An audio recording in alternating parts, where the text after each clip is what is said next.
Είμαι η Μέρη Παναγιώτου και θα σας διαβάσω ένα κεφάλαιο από το βιβλίο μου «Αποχρώσεις της αγάπης». Ο τίτλος είναι «Ανέλπιστη κληρονομιά».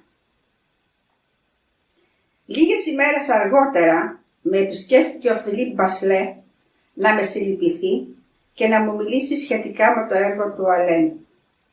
Δεν ήθελα να ακούσω τίποτα πάνω σε αυτό. Χάθηκε ο Αλέν, Φιλίπ, δεν με ενδιαφέρει τίποτα άλλο. Ας κανονίσει η πολιτεία τι θα κάνει με το έργο του, απάντησα κρατώντας αποστασιοποιημένη θέση. Άκουσε με μένη.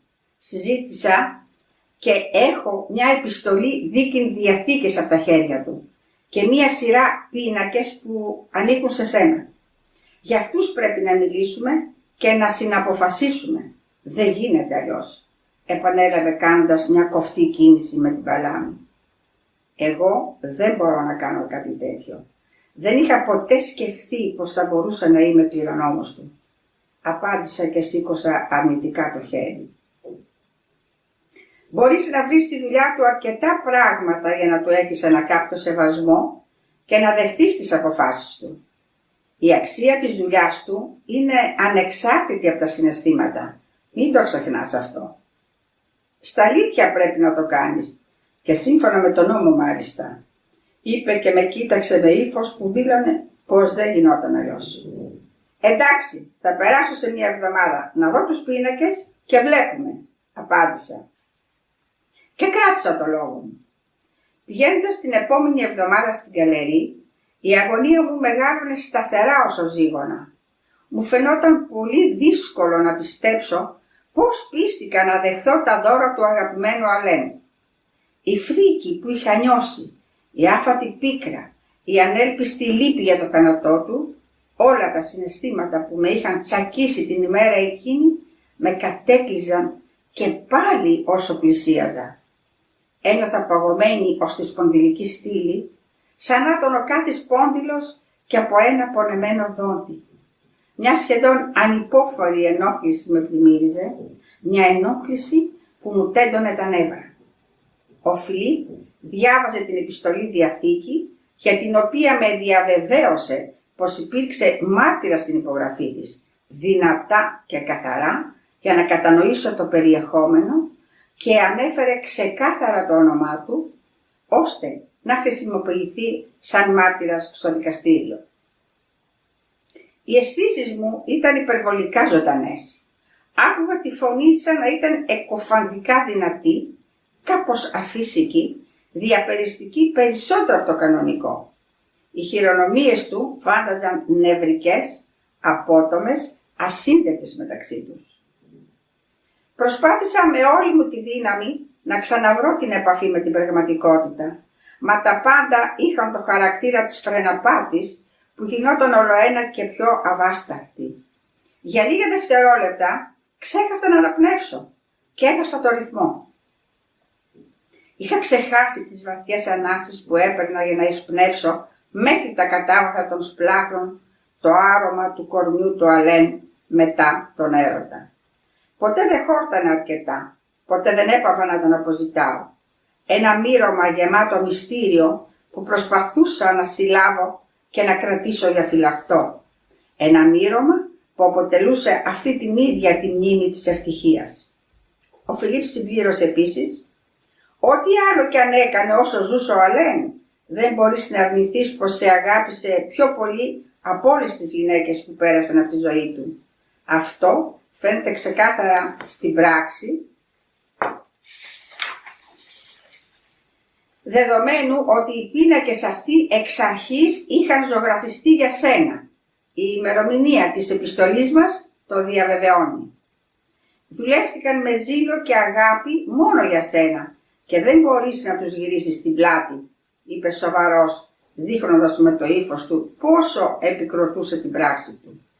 «Εσύ αυτό θα έκανες?» ρώτησε έχοντας ακόμα μερικές αναστολές. «Δεν έχω την τύχη, αλλά ναι. Θα το δεχόμουν με χαρά και θα φρόντιζα αυτά τα έργα σαν παιδιά μου. Ο Αλέν ήταν μια ιδιοφυΐα, αλλά οι μεγάλοι άντρες δεν είναι πάντα σοφοί ή πάντα γενναίοι. Αγαπούν μια φορά και αυτή ήταν μαζί σου.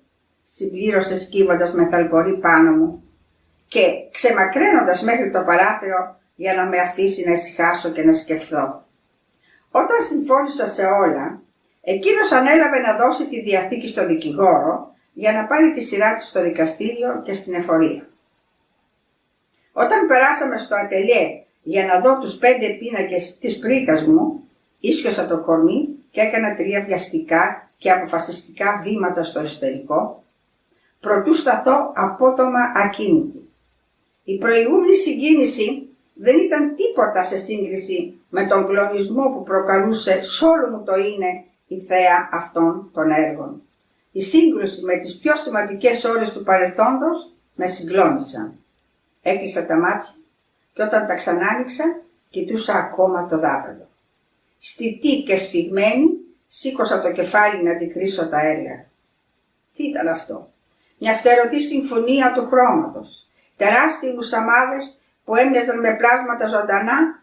Αυτή η αίσθηση της δημιουργίας, η τόσο χαρούμενη, η τόσο υψηπετής, που είχε φτερά δυνατότερα και από το αητού. Από ποιες ουράνιες σφαίρες ερχόταν ο ρυθμός που διαπερνούσε το ατελιέ σαν κεραυνός. Ο καθένας είχε μια τέτοια ακρίβεια που καταλάβαινα πως είχε σκεφτεί πριν δημιουργήσει το σύνολο, ώστε να φαίνεται σαν μια οικογένεια αγαπημένη.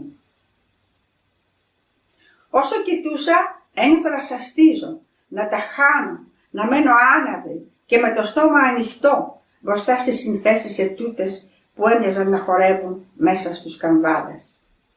Χρώματα της άγριας ζούγκλας και ζώα μοναδικά και ιδανικά γεννήματα της φύσης. Γη όπου γεννήθηκε ο άνθρωπος. Αλλού υπερτερούσαν τα χρώματα του πράσινου και της γης, θυμονιές σταριού και ακριθαριού, χουρμάδες, ρόδια, σταφύλια, σίκα και ελιές. Γη όπου ανατράφηκε ο άνθρωπος.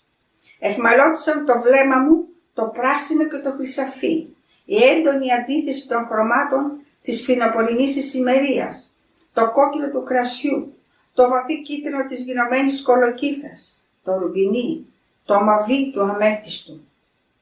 Γη όπου δημιούργησε ο άνθρωπος. Ποτάμια και θάλασσες, νερά που λούζονταν νύμφες και εξωτικά, πολύτιμα πετράδια, ρουμπίνια, ζαφύρια και κεχριμπάρια. Γη όπου πλούτησε ο άνθρωπος. Κλαδιά που πετούσαν στον αέρα κάτω από μια κόκκινη πανσέλινο και ένα πλήθος αστεριών. Στερέωμα όπου ταξίδεψε η ψυχή. Σε αυτό το τελευταίο έργο με παρηγορούσε ο καλός μου.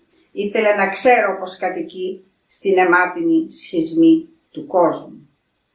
Έμεινα άφωνη, με τα μάτια σηκωμένα προς τα πάνω, την καρδιά να χτυπάει σαν τρελή, το μυαλό κενό από σκέψεις, γεμάτη δέος, το δώρο από τον άνθρωπο που με αγάπησε βαθιά. Έπεισα στο κάθισμα και σπάραξα στο κλάμα μπροστά στα έκπληκτα μάτια του Φιλίπ. Διπλώθηκα στα δυο από τον πόνο. Με πήρε αγκαλιά και με χτυπούσε στην πλάτη να συνέρθω όπως τα μωρά. Επιτέλους, άνοιξε το μυαλό και κατάλαβα. Ο Αλέν είχε διαβεί τα πράσινα λιβάδια του χρόνου και είχε ζήσει στην παλιά Ιερουσαλήμ. Τα παγανιστικά πινέλα του είχαν εκστασιαστεί και είχε επιστρατεύσει τις τελευταίες και μεγαλύτερες δυνάμεις του για να ζωγραφίσει το δρόμο προς το Θείο, γνωρίζοντας πως μόνο εγώ θα καταλάβαινα τη συναισθηματική αξία τους και την ομολογία της απόλυτης αγάπης του μέσα από αυτά.